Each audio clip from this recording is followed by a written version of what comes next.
Welcome to our channel maths and exercise 1.3 national book foundation की ये जो book है, इस एक्सरसाइज को हम ऑलरेडी सॉल्व कर रहे हैं। इसका क्वेश्चन 8 हम इस वीडियो में सॉल्व करेंगे। हमने दोनों साइड्स का स्क्वायर ले लेना है, लेफ्ट साइड का भी स्क्वायर ले लेंगे और राइट साइड का भी स्क्वायर ले लेंगे, होल स्क्वायर। तो ये ए है, ये माइनस ये बी, तो ए माइनस बी का जो स्क्वायर है वो ओपन करेंगे।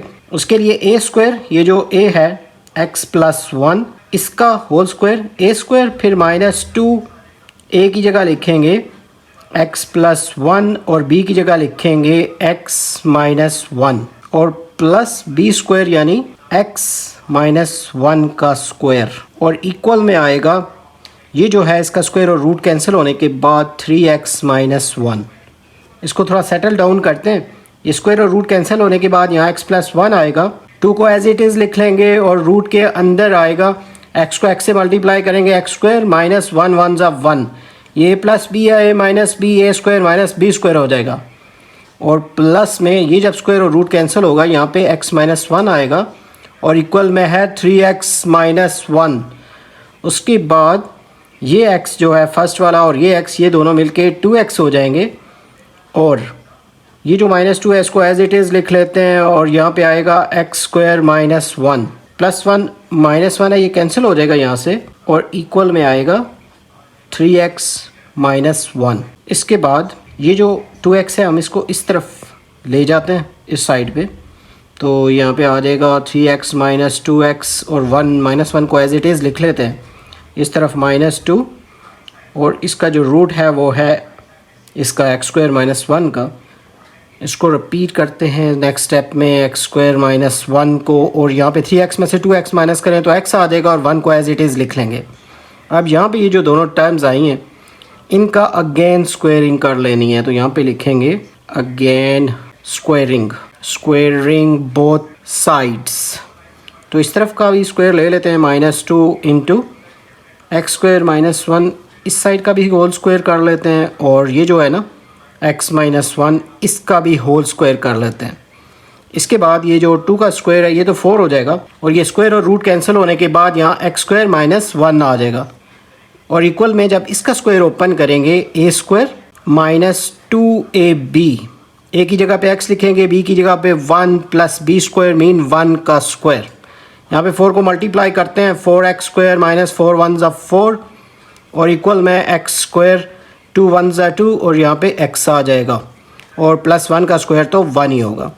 ये जो एक्स स्क्वायर वाली वैल्यू है इसको इधर ला के माइनस करते हैं, यहाँ पे आ जाएगा 4x square minus x square. उसके बाद ये जो -2x वाली वैल्यू है इस तरफ आके प्लस 2x हो जाएगी, फिर उसके बाद ये -4 लिख लें, 1 को भी इधर ले आएंगे, ये -1 हो जाएगा और इक्वल में आएगा 0। और यहाँ पे इन दोनों को माइनस करते हैं तो यहाँ पे आ जाएगा 3x स्क्वायर, 4x स्क्वायर में से एक एक्स स्क्वायर को लेस कर दें, यहाँ पे 2x को एज इट इज़ लिख लेंगे और 4 और 1 दोनों को सम अप करें तो -5 इक्वल 0। तो ये इक्वेशन बनी है। अब इस इक्वेशन की फैक्टराइजेशन करनी है। 3 को 5 से मल्टीप्लाई करो तो 15 आता है, तो 15 का ब्रेक डाउन करेंगे।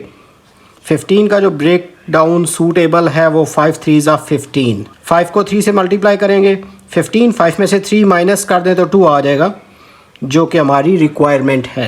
यहाँ पे लिखेंगे 3x स्क्वायर और जो ब्रेक डाउन किया है इस 2 का वो 5x माइनस 3x और इस -5 को एज इट इज़ लिख लेंगे। इन फर्स्ट 2 टर्म में से x कॉमन आ रहा है, यहाँ पे आएगा 3x प्लस यहाँ 5 आ जाएगा और इन दोनों में से 1 कॉमन ले लें तो बीच में आएगा 3x प्लस 5 और इक्वल में आएगा 0।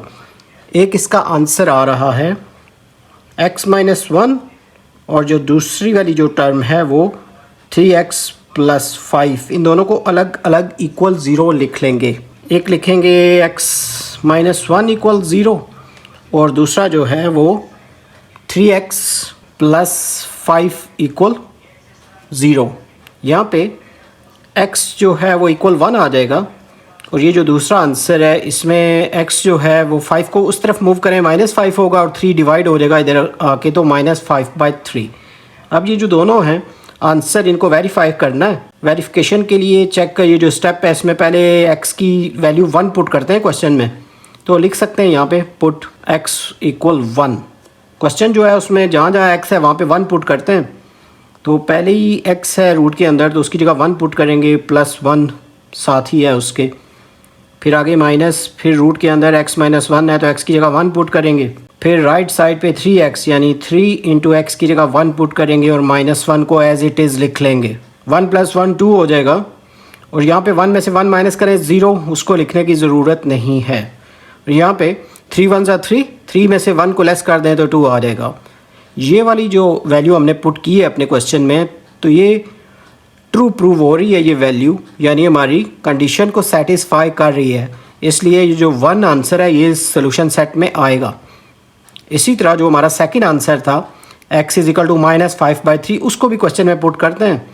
तो पहले जो x है उसकी जगह -5/3 और फिर जो क्वेश्चन में +1 है उसको एज इट इज़ लिख लेंगे, माइनस फिर जो दूसरा वाला मतलब दूसरी टर्म है रूट के अंदर, उसमें भी पहले x ही है तो x की जगह -5/3 और आगे उसके -1 है और इक्वल के बाद 3 × x जो है, x की वैल्यू है -5/3 और फिर -1 को एज इट इज़ लिख लेंगे। यहाँ पे जो फर्स्ट टर्म है इसका एलसीएम ले लेंगे, 3 आ जाएगा, तो -5 को ऐसे ही लिख लें, 3 × 1 = 3, ये इसका एलसीएम हो जाएगा फर्स्ट टर्म का। माइनस ये जो सेकंड टर्म है इसका भी एलसीएम ले लेते हैं, इसका एलसीएम 3 आ रहा है तो यहाँ आएगा -5 और 3 × 1 = 3 इक्वल, ये 3 कैंसिल हो जाएंगे, -5 -1 ये राइट साइड पे आ रहा है रूट के अंदर।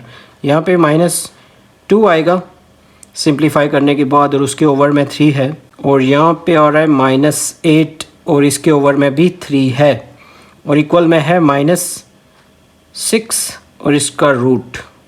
अब ये जो सारे कॉम्प्लेक्स रूट्स आ गए हैं और वो इक्वल भी नहीं है दोनों तरफ, इस वजह से ये कंडीशन जो है ये वाली हमारी इक्वेशन जो है इस वाली वैल्यू से सेटिस्फाई नहीं हो रही, यानी ये एक्सट्रीनियस सॉल्यूशन है। एक्सट्रीनियस सॉल्यूशन जब हमारी इक्वेशन को सेटिस्फाई नहीं कर रही जो वैल्यू हमने पुट की है, यानी ये जो आंसर है ये इनवैलिड सॉल्यूशन है, नॉट सेटिस्फाइंग इक्वेशन। तो इसलिए ये वाला जो आंसर है सेकंड वाला -5/3 ये सॉल्यूशन सेट में नहीं लिखना, बल्कि जो सेटिस्फाई कर रहा था इक्वेशन को हमारी 1 जो हमने पुट किया था आंसर, वो हमारा सॉल्यूशन सेट होगा। ये जो क्वेश्चन 8 है ये यहाँ कंप्लीट हो गया है। उम्मीद है आपको ये क्वेश्चन अच्छे से समझ आ गया होगा। जल्द न्यू वीडियो में नए लेक्चर के साथ मिलेंगे। Have a nice time.